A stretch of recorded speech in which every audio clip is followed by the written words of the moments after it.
Titania be awaked, then what it was that next came in her eye, which she must dote on in extremity. Here comes my messenger. How now, mad spirit? What night rule now about this haunted grove? Enter Puck. My mistress with a monster is in love.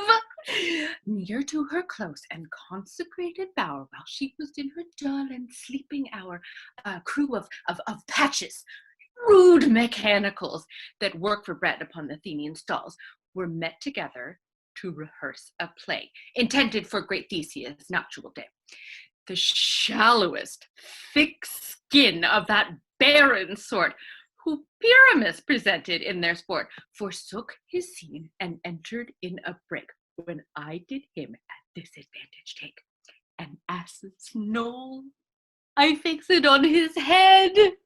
Anon his Thisbe must be answered, and forth my mimic comes, when they him spy as wild geese that the creeping fowler eye, or russet-pated copse, many in sort, rising and cawing at the gun's report, sever themselves and madly sweep the sky. So at his sight away his fellows fly, and at our stamp here o'er, and o'er one falls, he murder cries and help from Athens calls.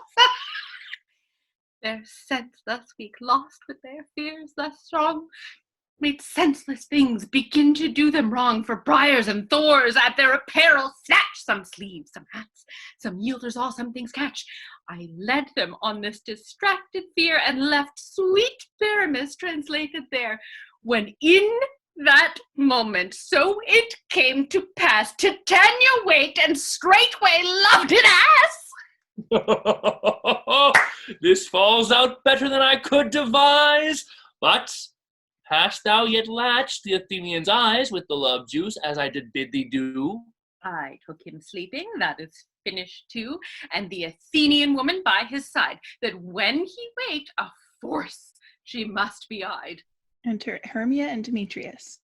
Well, stand close. This is the same Athenian. This the woman, but not this the man. Oh, why rebuke you him that loves you so? Lay breath so bitter on your bitter foe. Now I but chide, but I should use thee worse. For thou, I fear, hast given me cause to curse. If thou hast slain Lysander in his sleep, being over shoes and blood, plunge in the deep, and kill me too. The sun was not so true unto the day as he to me. Would he have stolen away from sleeping Hermia?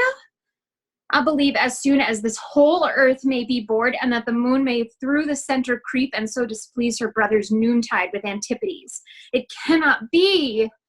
But thou hast murdered him. So should a murderer look, so dead, so grim. So should the murdered look, and so should I, pierced through the heart with your stern cruelty. Yet you, the murderer, look as bright, as clear as yonder Venus in her glimmering sphere. What's this to my Lysander? Where is he? Good Demetrius, wilt thou give him me? I had rather give his carcass to my hounds. Out, dog, out, cur! Thou drivest me past the bounds of maiden's patience. Hast thou slain him then? Henceforth be never numbered among men. Oh, once tell me true, tell true, even for my sake. Durst thou have looked upon him being awake, and hast thou killed him sleeping? Oh, brave touch! Could not a worm, an adder, do so much? An adder did it. For with doubler tongue than thine, thou serpent, it never adder stung. You spend your passion on a misprized mood. I am not guilty of Lysander's blood, nor is he dead for aught that I can tell. I pray thee, tell me then that he is well. And if I could, what should I get there for?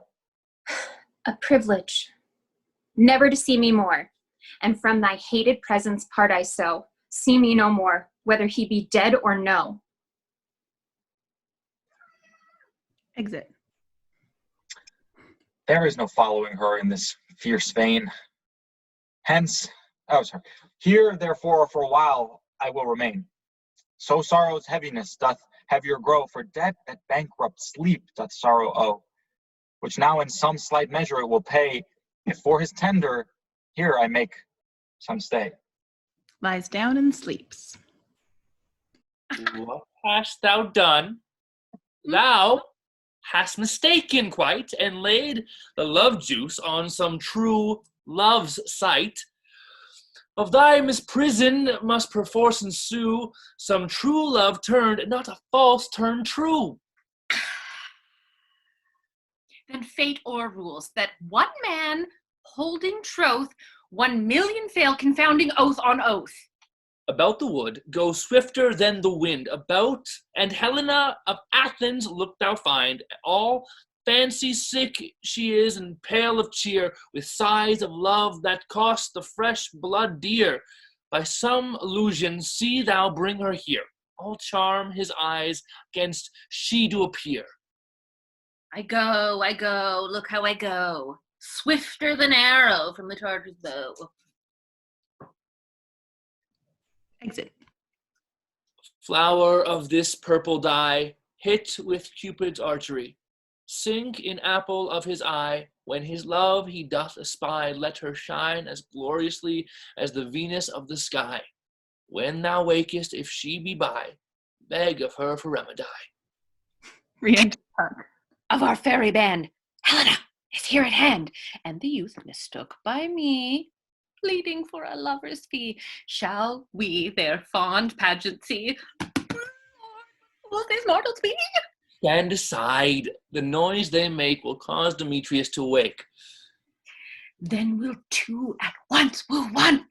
That must needs be sport alone, and those things do best please me that befall preposterously. Enter Lysander and Helena. Why should you think that I woo and scorn? Scorn and derision never come in tears. Look, when I vow, I weep. And vows so born in their nativity all truth appear. How can these things in me seem scorn to you, bearing the badge of faith to prove them true? You do advance your cunning more and more, when truth kills truth. Oh, devilish holy fray! These vows are Hermia's. Will you give her o'er? Weigh oath with oath, and you will nothing weigh. Your vows to her and me put in two scales will even weigh, and both as light as tails. I had no judgment when to her I swore. Nor none in my mind when you give her o'er. Demetrius loves her, and he loves not you.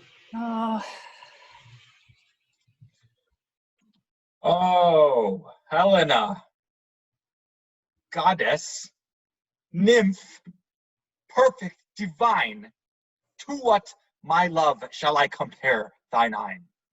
Crystal is muddy. Oh, how ripe in show thy lips, those kissing cherries tempting grow, that pure congealed white high Taurus snow, fanned with the eastern wind, turns to a crow when thou holdst up thy hand. Oh, let me kiss this princess of pure white, this seal of bliss. Oh, spite. Oh, hell. I see you all are bent to sit against me for your merriment. If you were civil and knew courtesy, you would not do me this much injury. Can you not hate me as I know you do, but you must join in souls to mock me too? If you were men as men you are in show, you would not use a gentle lady so to bow and swear and super praise my parts when I am sure you hate me with your hearts.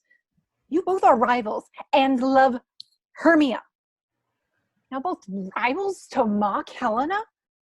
A trim exploit, a manly enterprise, to conjure tears up in a poor maid's eyes. With your derision, none of noble sort would so offend a virgin and extort a poor soul's patience, all to make you sport.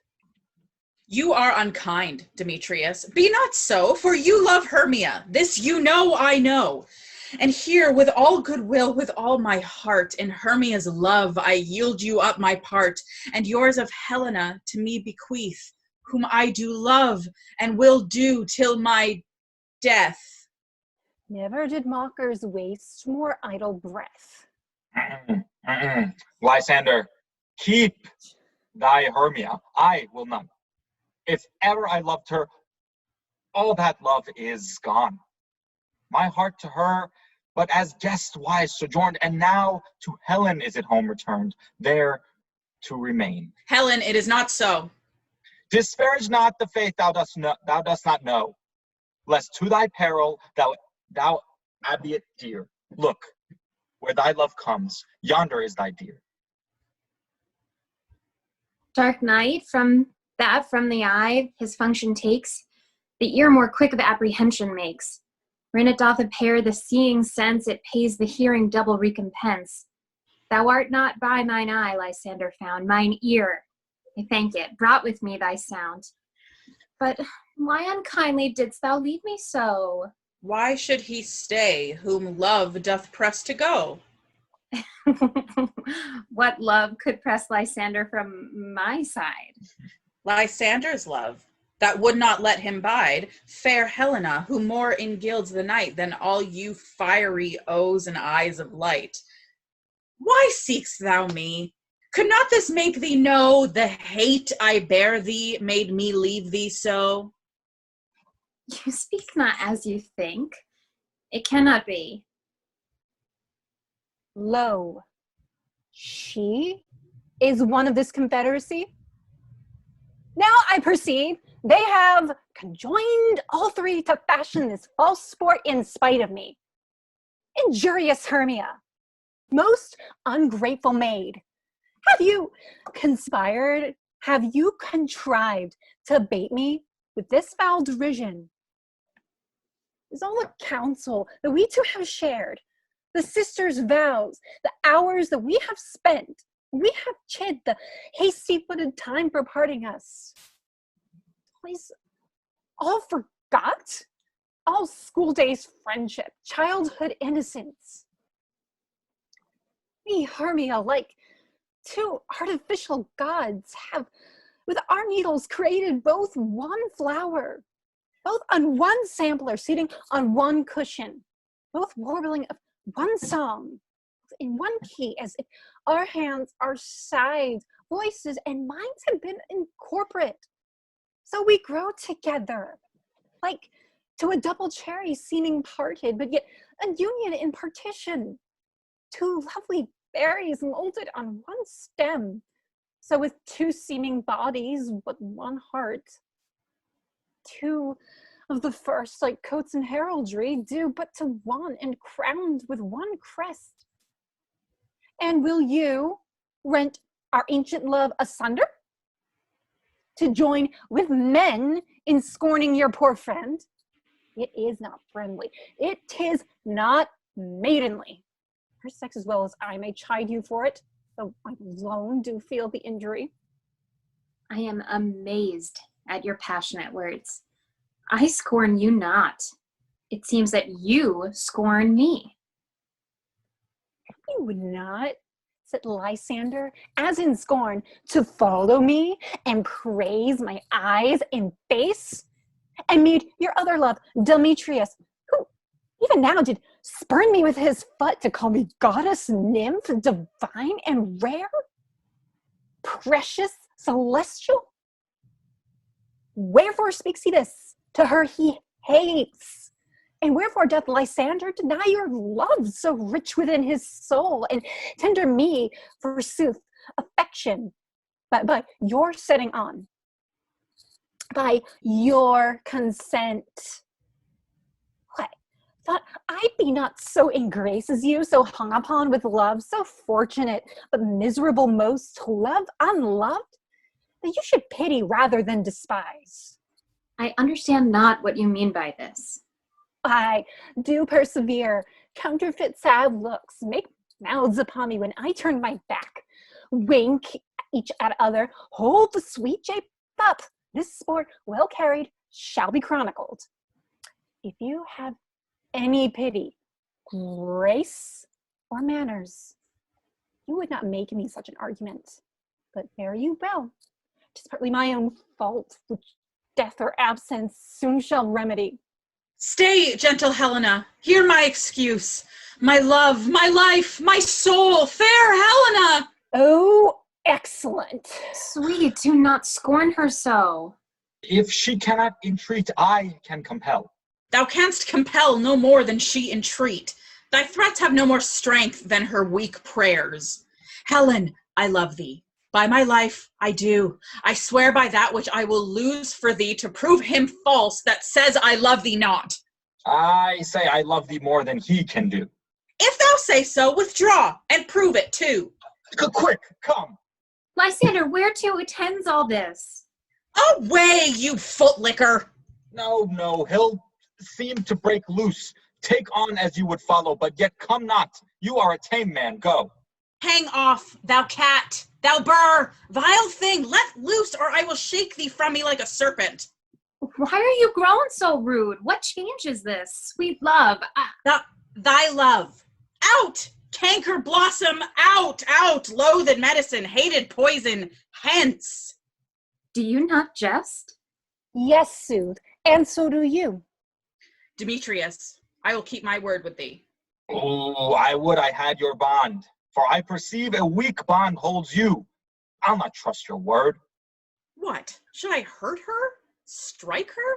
Kill her dead? Although I hate her, I'll not harm her so. What? Can you do me greater harm than hate? Hate me? Wherefore? Oh me, what news, my love? Am I not Hermia? Are you not Lysander? I am as fair now as I was erewhile. Since night you loved me, yet since night you left me. Why, then you left me, oh, the gods forbid, in earnest? Shall I say? Aye, by my life, and never did desire to see thee more. Therefore be out of hope, of question, of doubt. Be certain nothing truer. 'Tis no jest that I do hate thee and love Helena.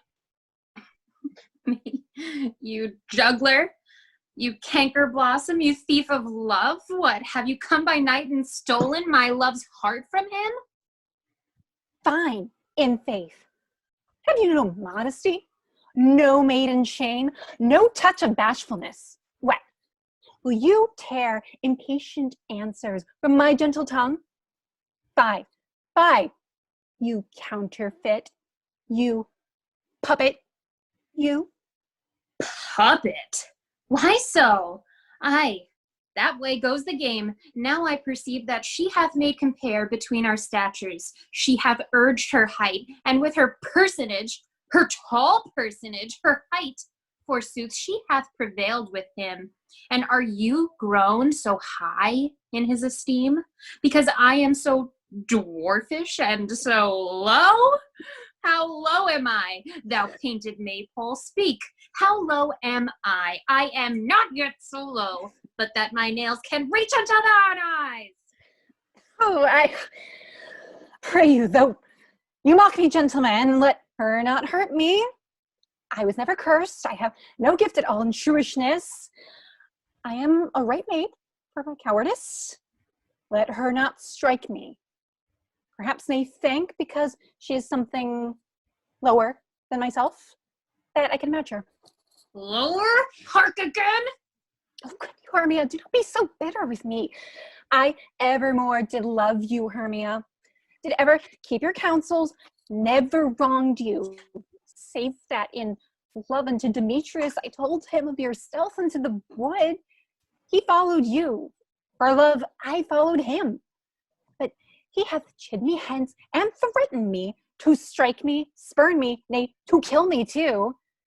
And now, so you will let me quiet go to Athens, will I bear my folly back and follow you no further. Let me go, and you shall see how simple and how fond I am. Why, get you gone. Who is that hinders you? Foolish heart that I leave here behind. What, with Lysander? With Demetrius. Be not afraid. She shall not harm thee, Helena. No, sir, she shall not, though you take her part. Oh, when she's angry, she is keen and shrewd. She was a vixen when we went to school, and though she be but little, she is fierce. Little again? Nothing but low and little? Why will you suffer her to flout me thus? Let me come to her. Get you gone, you dwarf, you minimus of hindering not grass made, you bead, you acorn.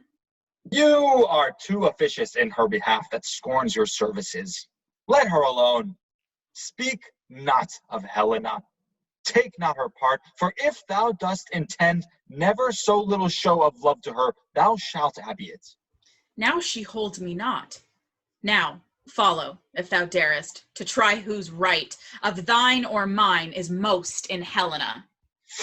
Follow, nay, I'll go with thee, cheek by jowl. Exit Lysander and Demetrius. You, mistress, all this coil is long of you. Nay, go not back. I will not trust you. I no longer stay in your cursed company. Your hands than mine are quicker for a fray, but my legs are longer, though, to run away. Exit. I am amazed and know not what to say. Exit. This is thy negligence. Still thou mistakest, or else committ'st thy knaveries willfully. Believe me, King of Shadows, I mistook. Did you not tell me I should know the man by the Athenian garments he had on? And so far blameless proves my enterprise that I have anointed an Athenian's eyes, and so far I am glad it's so to sort, as this their jangling I see a sport. Thou seest these lovers seek a place to fight. High, therefore, Robin, overcast the night. The starry welkin cover thou anon with drooping fog as black as Acheron, and lead these testy rivals so astray as one come not within another's way. Light Lysander, sometime frame thy tongue, then stir Demetrius up with bitter wrong. And sometime rail thou like Demetrius, and from each other look thou lead them thus, till o'er their brows death counterfeiting sleep with leaden legs and batty wings doth creep. Then crush this herb in Lysander's eye, whose liquor hath this virtuous property, to take from thence all error with his might, and make his eyeballs roll with wonted sight. When they next wake, all this derision shall seem a dream and fruitless vision, and back to Athens shall the lovers wend, with league whose date till death shall never end. Well's I in this affair do thee employ, all to my queen, and beg her Indian boy. And then I will her charmed eye release from monster's view, and all things shall be peace. My fairy lord, this must be done with haste, for night's swift dragons cut the clouds full fast. And yonder shines Aurora's harbinger, and whose approach ghosts wandering here and there troop home to churchyards, damned spirits all that in crossways and floods have burial. Already to their wormy beds are gone, for fear lest day should look their shames upon. They wilfully themselves exile from light, and must for aye consort with black-browed night. But we are spirits of another sort. I with morning's love have oft made sport, and like a forester the groves may tread, even till the eastern gate all fiery red, opening on Neptune with fair blessed beams, turns into yellow gold his salt green streams. But, notwithstanding, haste, make no delay. We may effect this business yet ere day. Exit. Up and down, I will lead them up and down. I am feared in field and town. Goblin, lead them up and down. Here comes one. Re-enter Lysander.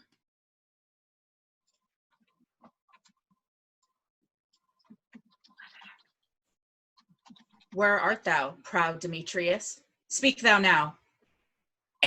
Here, villain, drawn and ready, where art thou? I will be with thee straight. Follow me then, to plainer ground.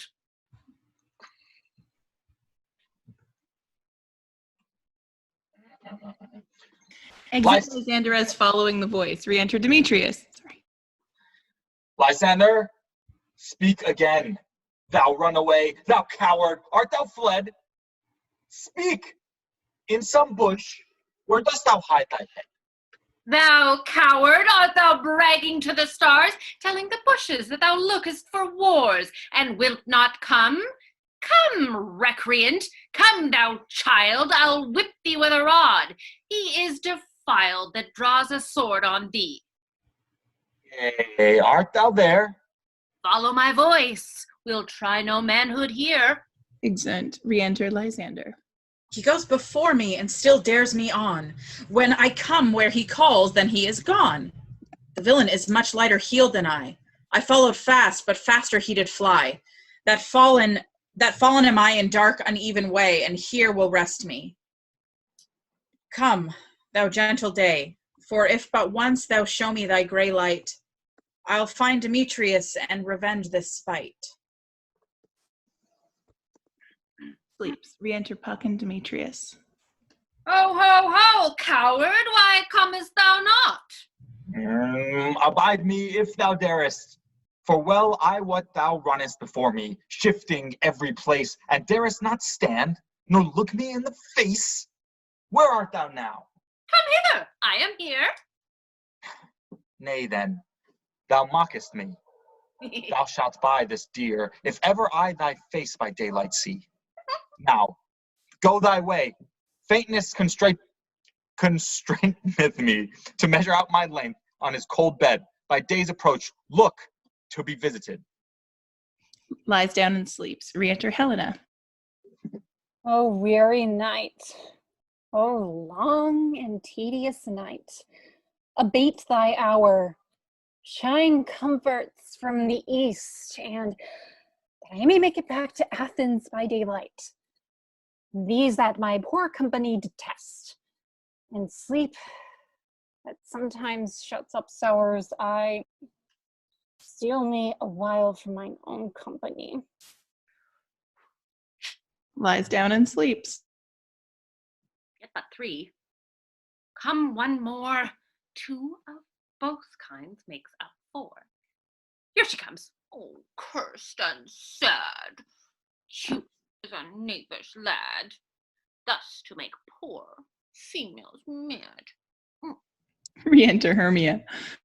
Never so weary, never so in woe, bedabbled with the dew and torn with briars, I can go no further crawl, no further go. My legs can keep no pace with my desires. Here will I rest me till the break of day. Heavens, shield Lysander, if they mean a fray. Lies down and sleeps. On the ground sleep sound, all abide to your eye, gentle lover, remedy. When thou wakest, thou takest true delight in the sight of thy former lady's eye, and the country proverb known that every man should take his own, in your waking shall be shown. Jackson shall have Jill, not shall go ill. The man shall have his mare again, and all shall be well.